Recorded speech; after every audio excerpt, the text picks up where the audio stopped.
ഇറാന്റെ മുൻ പരമോന്നത നേതാവായ ആയത്തുള്ള അലി ഖമനിയുടെ മൃതദേഹം വഹിച്ചുകൊണ്ടുള്ള ഘോഷയാത്ര ഇന്നു മുതൽ ആരംഭിക്കും. നാളെ ഖൂമിലെത്തുന്ന മൃതദേഹം മറ്റന്നാൾ ഇറാഖിലെ പുണ്യസ്ഥലങ്ങളും വലം വയ്ക്കും. തുടർന്ന് ജൂലൈ 9-നാകും ഖമനിയുടെ ജന്മനാടായ മഷാദിൽ സംസ്കരിക്കുക. ചടങ്ങുകൾക്ക് ഇതുവരെ നിലവിലെ പരമോന്നത നേതാവ് മുസ്തഫ ഖമനി എത്തിയിട്ടുമില്ല.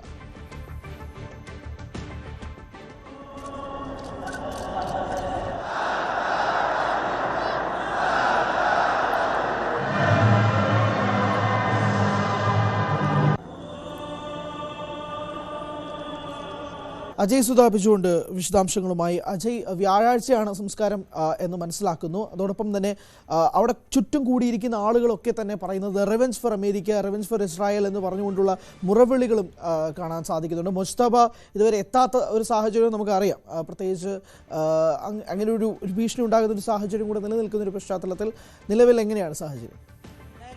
അമേരിക്കയ്ക്കെതിരെയും ഇസ്രായേലിനെതിരെയും കടുത്ത വാക്കുകളുമായിട്ടാണ് ഇപ്പോൾ അവിടെയുള്ള പൊതുദർശനം പുരോഗമിച്ചുകൊണ്ടിരിക്കുന്നത്. ആയത്തുള്ള അലി ഖമനയുടെ മൃതദേഹം കാണാൻ വേണ്ടി എത്തുന്ന ലക്ഷക്കണക്കിന് ജനങ്ങൾ വഹിച്ചുകൊണ്ടുവരുന്നത് ഒരു ചുവന്ന പതാകയാണ്. ഈ ചുവന്ന പതാക എന്ന് പറയുന്നത് അത് മുൻപ് രക്തസാക്ഷിത്വം വഹിച്ചിട്ടുള്ള ഇസ്ലാമിൻ്റെ ഒരു പ്രമുഖ നേതാവിൻ്റെ ഒരു സിംബലാണ്. അതിപ്പോൾ അത്തരമൊരു ചുവന്ന കൊടി ഇപ്പോൾ പ്രതിനിധാനം ചെയ്യുന്നത് ഒരു റിവെഞ്ചിനെയാണ്, അതായത് ഒരു പ്രതികാരത്തിനെയാണ്. അമേരിക്കയ്ക്കും ഇസ്രായേലിനുമെതിരെ പ്രതികാരം ചെയ്യണം. അതുപോലെ ട്രംപിൻ്റെയൊക്കെ പടം ചിത്രങ്ങൾ വെച്ചുകൊണ്ട് അതിൽ ഇൻഡു മാർക്കിട്ട് അവർക്കെതിരെയുള്ള മുദ്രാവാക്യങ്ങളെല്ലാം മുഴക്കിക്കൊണ്ടാണ് ജനങ്ങൾ എത്തുന്നത്. ഇന്നലെ വേദിയിലെത്തി പ്രസംഗിച്ച കൂട്ടത്തിൽ ഒരാൾ ഒരു കവിതയും അവിടെ ചൊല്ലിയിരുന്നു. ആ കവിത അമേരിക്കയ്ക്കെതിരെ ഉള്ള മുദ്രാവാക്യങ്ങളായിരുന്നു ആ കവിതയിൽ മുഴുവൻ ഉണ്ടായിരുന്നത്. അപ്പോൾ ഇത്തരത്തിലൊരു തീർത്തും ഇസ്രായേലിനും അമേരിക്കയ്ക്കുമെതിരെ ഒരു കടുത്ത രീതിയിലുള്ള വാക്കുകളുമായിട്ടാണ് ജനങ്ങൾ അവിടേക്ക് ഒഴുകിയെത്തുന്നത് എന്ന് നമുക്ക് കാണാനാകും. ഇന്ന് ടെഹ്റാനിൽ നിന്ന് മൃതദേഹം മറ്റ് സ്ഥലങ്ങളിലേക്ക് കൊണ്ടുപോയി തുടങ്ങും. ഇന്നാണ് മൃതദേഹം വഹിച്ചുകൊണ്ടുള്ള ഘോഷയാത്രാ ചടങ്ങുകൾ ആരംഭിക്കുന്നത്. ഇതിന്റെ ഭാഗമായിട്ട് ഇനി നാളെ ഈ മൃതദേഹം ഖോം എന്ന് പറയുന്ന ഇറാനിലെ മറ്റൊരു നഗരത്തിൽ എത്തിക്കും. അതിനുശേഷം മറ്റന്നാൾ ഇറാഖിലുള്ള മറ്റ് ചില പുണ്യസ്ഥലങ്ങൾ കൂടി മൃതദേഹം എത്തിക്കുന്നുണ്ട്. ഇറാഖിലുള്ള നജാഫ്, അതുപോലെ തന്നെ കർബാല എന്നീ നഗരങ്ങളിലാണ് മൃതദേഹം വഹിച്ചുകൊണ്ടുള്ള ഘോഷയാത്ര പോകുന്നത്. ഈ സ്ഥലങ്ങളിലും പൊതുദർശനം ഉണ്ടാകും എന്നാണ് നമുക്ക് നിലവിൽ മനസ്സിലാക്കാൻ സാധിക്കുന്നത്. അതിനുശേഷം പിന്നീട് വ്യാഴാഴ്ചയോടെ മഷാദിൽ വെച്ചായിരിക്കും അവസാനത്തെ സംസ്കാര ചടങ്ങുകൾ നടക്കുക.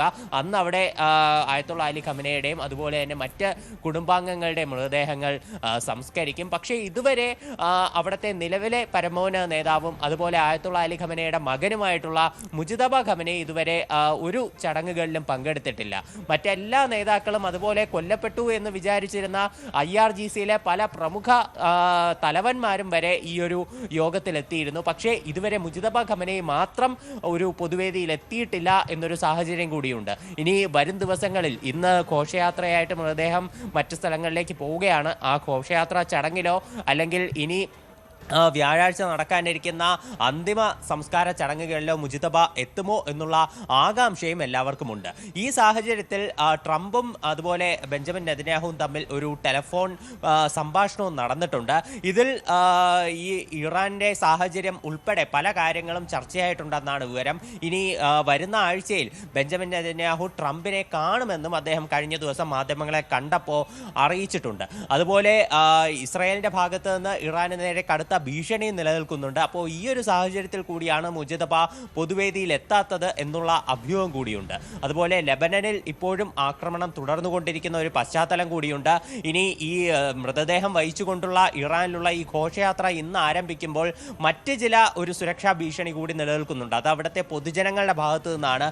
ഒരു ആൾക്കൂട്ട ദുരന്തം ഉൾപ്പെടെ ഉണ്ടാകുമോ എന്നുള്ള ആശങ്കയുണ്ട്. മുൻപ് 1989-ലും 2020-ലും സംഭവിച്ച അങ്ങനെ ചില അനിഷ്ട സംഭവങ്ങളൊക്കെ അവിടെ സംഭവിച്ചിട്ടുണ്ട്. അപ്പോൾ അത് ഒഴിവാക്കാൻ ആവശ്യമായിട്ടുള്ള സുരക്ഷാ ക്രമീകരണങ്ങൾ കൂടി നിലവിൽ ഇറാനിൽ ഒരുക്കി വരുന്ന ഒരു സാഹചര്യമുണ്ട്. അല്ല അജയ്, അത് തന്നെയാണല്ലോ ഇപ്പോൾ ഇസ്രായേൽ വീണ്ടും ഒരു ആക്രമണം നടത്തുന്ന ഒരു സാഹചര്യം, ലെബനനിലെ സ്ട്രൈക്ക് ചെയ്യുന്ന ഒരു സാഹചര്യം ഉണ്ടല്ലോ. പ്രത്യേകിച്ച് ഈ ഒരു വെടിനിർത്തൽ സാഹചര്യത്തിലാണ് ഇസ്രായേലിന്റെ ഈ ഒരു ആക്രമണം എന്നതും കൂടി എടുത്തു പറയേണ്ടതാണല്ലോ.